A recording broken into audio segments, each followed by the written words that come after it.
So let's jump into this. This is something I talked about in the Saturday night live stream about how I've been recently playing the Transformers Heavy Metal mobile game by Niantic, the creators of Pokemon Go. And this is pretty much my slight review of the first couple of hours of playing it, despite the fact not being in the region that the beta test was intended for. So I'm kind of playing this game the same way that I played Pokemon Go back in the day, was when Pokemon Go was exclusively available only to Japan. I made a Japanese account, downloaded it, and played it that way. So it's kind of the same thing going on here. Right now it's being region tested in New Zealand. So I'm kind of doing the same thing here. I'm playing the game, trying to get a feel for it, understand what's going on, and all of that. Now, shout out first of all to people, if they are interested in playing this, you need to have, for iPhone devices, you need to have the iPhone iOS, I think it's 11 and plus, the iOS system, and you need to have, I think it's a 6S and above in order to play it. Anything below that and you will not be able to play this game.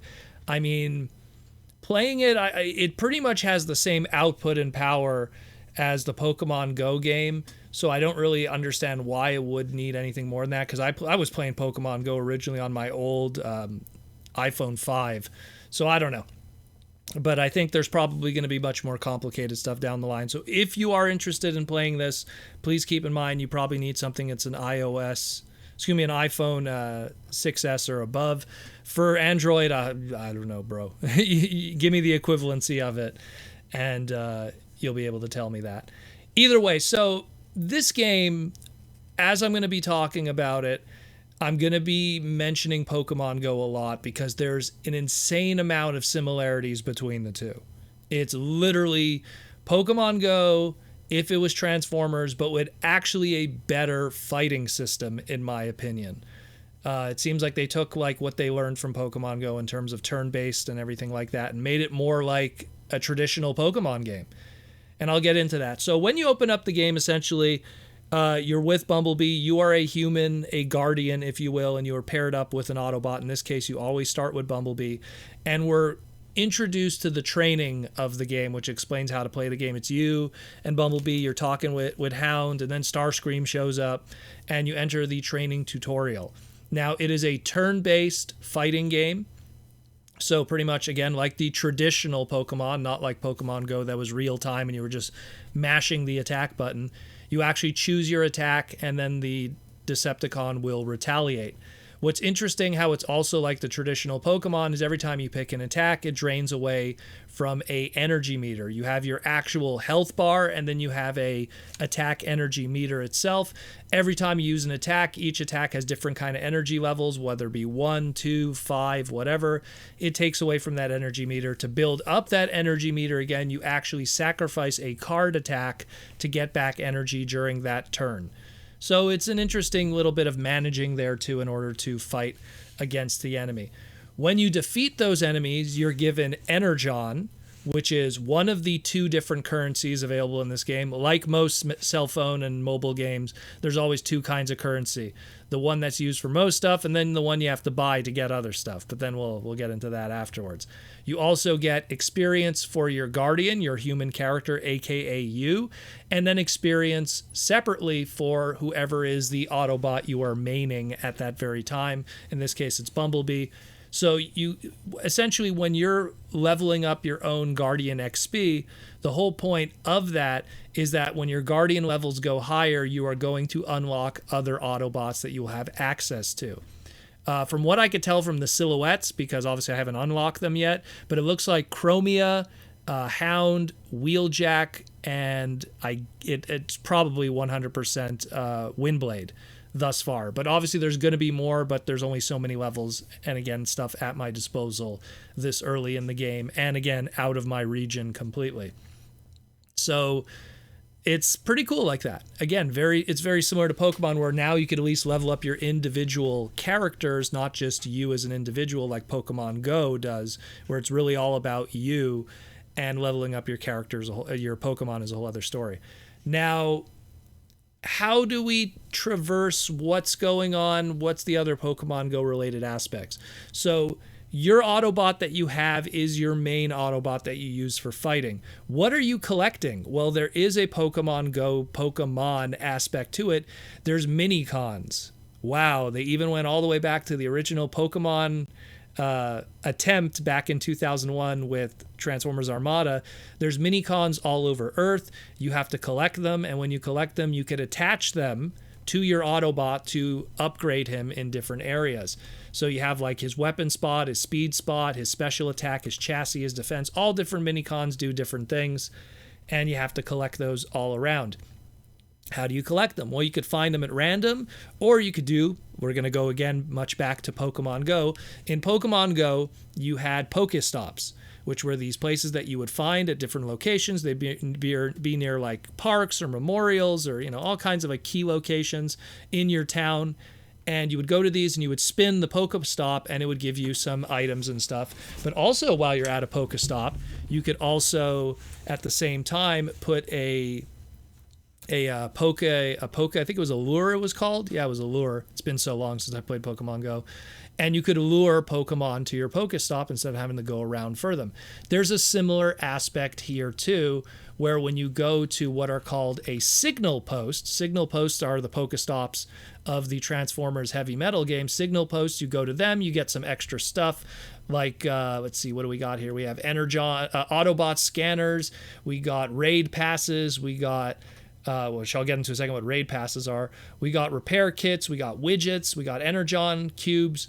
So there's a whole bunch of stuff, and of course, Minicon amps. So when you put a Minicon amp on a signal post, you do the same thing like the lures did for Pokemon Go to attach and attract the Minicons.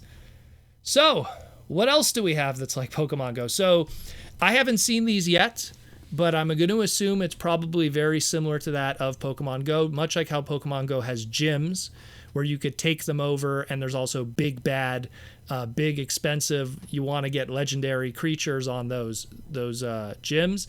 There's probably going to have big bad Decepticons that you could capture, or maybe big bad Minicons, I don't know. And you have to use raid passes to do that. They're literally called raid passes in this too, much like they are in Pokemon Go. So there's going to be an aspect with that too. I haven't yet to encounter it yet. So with all the other stuff that you have that you collect, Energon cubes are used to buy stuff. And then, of course, you have what are called not Bitcoins, but bot coins. This is the currency of the game. You could buy these with actual money. So according to this right now, 100 bot coins could be bought with 99 cents American. And 1,000 bot coins could be bought with $16.99 American. And then with those bot coins, you could buy overhaul kits, repair kits, patch kits, Minicon amps, aka the lures, and of course, raid passes. So again, so many similarities to Pokemon Go with that. Now, again, like obviously repair kits, repair your Bumblebee character or whoever you're using when they get damaged. And there's all kinds of little aspects like that. There's daily missions, much like Pokemon Go, which are typical things like collecting stuff and, meeting those goals. And of course, the reward is experience for your character. And by your character, I mean you, the Guardian. The voice acting in this is very good. Very, very good, actually. The guy who plays Optimus Prime in this, dare I say, is better than the War for Cybertron Netflix series Optimus Prime. And the music is quite fantastic. Very Tron Legacy, Daft Punk kind of that subtle, low-key kind of music. I really like it a lot, the music in this game. Shame that I'm probably going to turn off most of it in order to maintain battery life for all of this, much like I did with Pokemon Go. But I do appreciate what I see here. This game looks really, really cool. There is a slight customizable aspect to it, but again, it's still in the early stages, like your avatar and your name and everything like that. Again, when I played Pokemon Go, when it was in its beta, it had a lot of these similar things that were all very incomplete. And I firmly believe, before anyone gets angry, why can't I play as Decepticons? I firmly believe that this game is going to give us the option where you could pick one side or the other, and then the gyms, much like the gyms with Pokemon Go, are something where Autobots could take it over, Decepticons could take it over, much like the red, yellow, and blue could take over the gyms. and have control over them and stuff like that. So there's a lot of different aspects with that too. I'm pretty sure that'll be involved in it, and then you could probably pick out of a big wealth of characters. Again, it's in its early stages. It's a little buggy at times, and other times it's pretty smooth. It really is. Again, it's still very early. But if you can play it, specifically if you're in the actual regions intended for it and everything's already set up for it, there's a lot of interesting stuff. There's a lot of interesting stuff here. I really feel it's like they took the Pokemon Go formula and they kind of tweaked it and fixed it a little bit.